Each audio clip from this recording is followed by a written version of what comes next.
Stage 15 of the Tour de France was in warm conditions and actually headed into Andorra, 191 kilometers long, featuring the highest point of the race this year, the long climb to Port d'Andorra, up to 2,400 meters, descent, and the final climb, hard one, 6.6 Ks, 8%. Could anyone put Tadej Pogačar under pressure?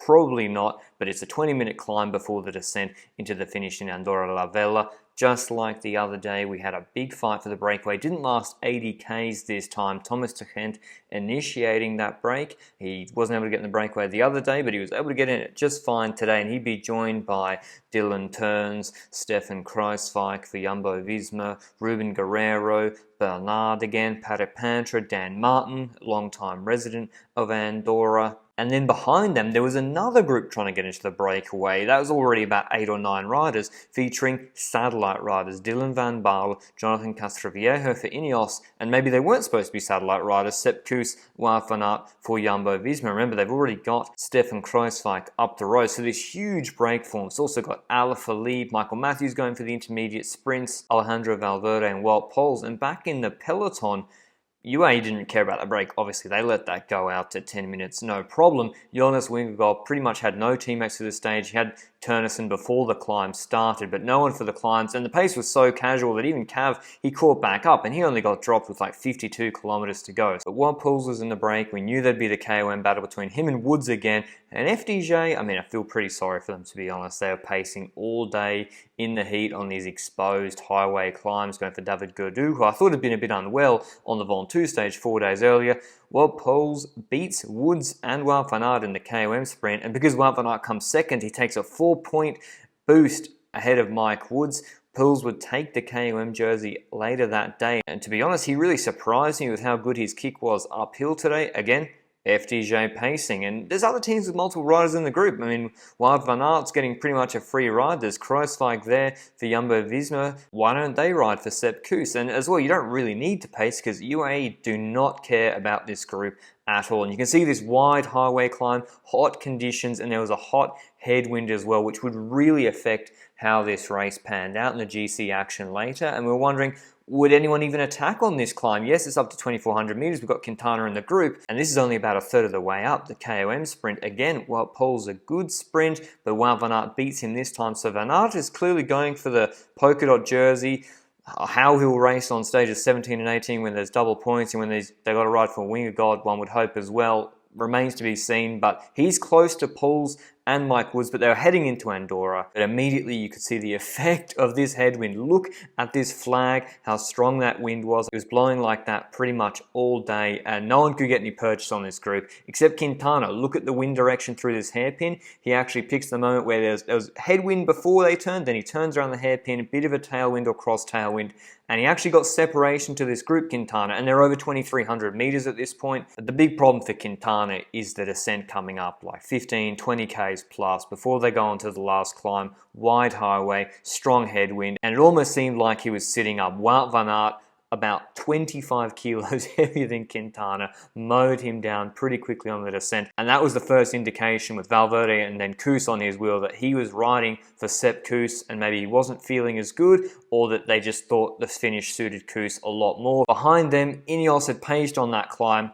Headwind had been too much. Van Baarle waited over the crest, looked back to see if he could be a useful satellite rider, and much to his dismay, after being in the break all day, sees that Carapaz hasn't been able to attack Tadej Pogačar. They've got no separation between any of the GC contenders except Guillaume Martin, who'd been second on GC, who got distanced a little bit and then decided to keep his jersey unzipped on a 100k an hour descent off the back, and basically had to chase the whole time whilst Ineos were railing it. And you can see here how big this GC group is. Yes, Ineos reduced it a lot on that climb. You've got O'Connor, Kelderman, Lushenko, Vingegaard, Pogačar there with Carapaz, and yeah, Carapaz hadn't tried to move. It wouldn't have really made sense to do it either because the headwind was so strong and the pace they were able to do wasn't particularly high anyway. So onto the last climb, really steep at the beginning. Quintana attacks again. It seems like Quintana attacked 2 or 3 times today, almost going over his limit. Wout van Aert gets dropped. He'd been pacing in the valley or the descent for Sepp Kuss. Valverde closes down Quintana, then stops his action. FDJ been riding all day for David Gaudu.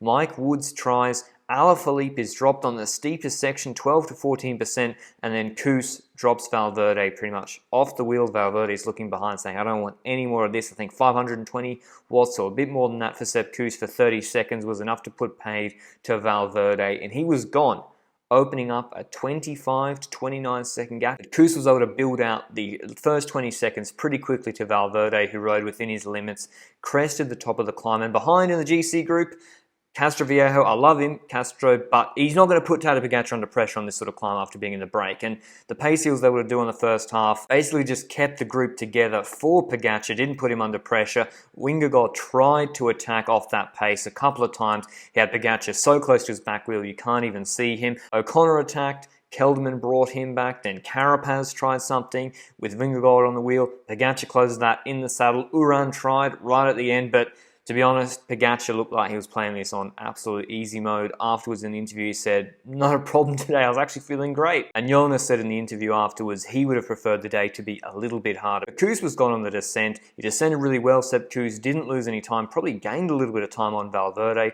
Perhaps he knew the roads better than Valverde. Living in Andorra, gets to the Flamme Rouge and takes a big win for both Jumbo-Visma. They're second in the second week with only 5 riders left on the team, and the first for an American rider in the Tour in quite a while. He's now won a Vuelta and a Tour de France stage, and the GC group behind, this pretty much tells the whole story. Headwind put paid to any separation between them, and they finish across the line as a group. But what power does Sepp Kuss do on that final climb, the American? He did a time of 18:55, which was over 30 seconds quicker than the GC group. So that goes to show the tactics and maybe a lack of pacing in that GC group with a wattage of 383 watts, 6.3 watts per kilo. And he's obviously improved a lot since the Mont Ventoux stage, where Vingegaard would have liked, I think, another rider to pace hard when Ineos was stalling a little bit on Ventoux before Charles Renard. He dropped Kuss after 20 minutes, 350 watts, 5.8 watts per kilo. So maybe he's coming into a bit of form. That's good news for Jonas Vingegaard for after the rest day, which is tomorrow, stages 17 and 18. He's going to need, if he wants to gain time on even just the other GC contenders who he hasn't been able to gain time on the road, apart from the TT, stage 17 and 18 got these 2 mountaintop finishes back to back, and I think we're going to see Kuss and Wout van Aert pacing for Jonas there, so we won't see any more tweets like this, which was hilarious though, Tadej Pogacar liking this tweet after the race. But caption this down below. What is Alejandro Valverde saying to Sepp Kuss? Best comment will win absolutely nothing except some upvotes. Here's the final results. Kuss ahead of Valverde, Pouls, Izagirre, Ruben Guerrero, Quintana Gudu, Martin Bonnemour and Pere Pantra. GC, not too many changes to be honest, except Guillaume Martin losing a lot of time that he gained yesterday in Bilbao, moving into the top 10 pretty anonymously. But as always, like the video down below if you liked it. Rest day recap tomorrow. I think I'm going to look at how good has Tadej Pogacar's performance actually been so far. Some numbers wise have been coming out this week. But if you've got any other ideas, let me know for sure. But until then, ciao.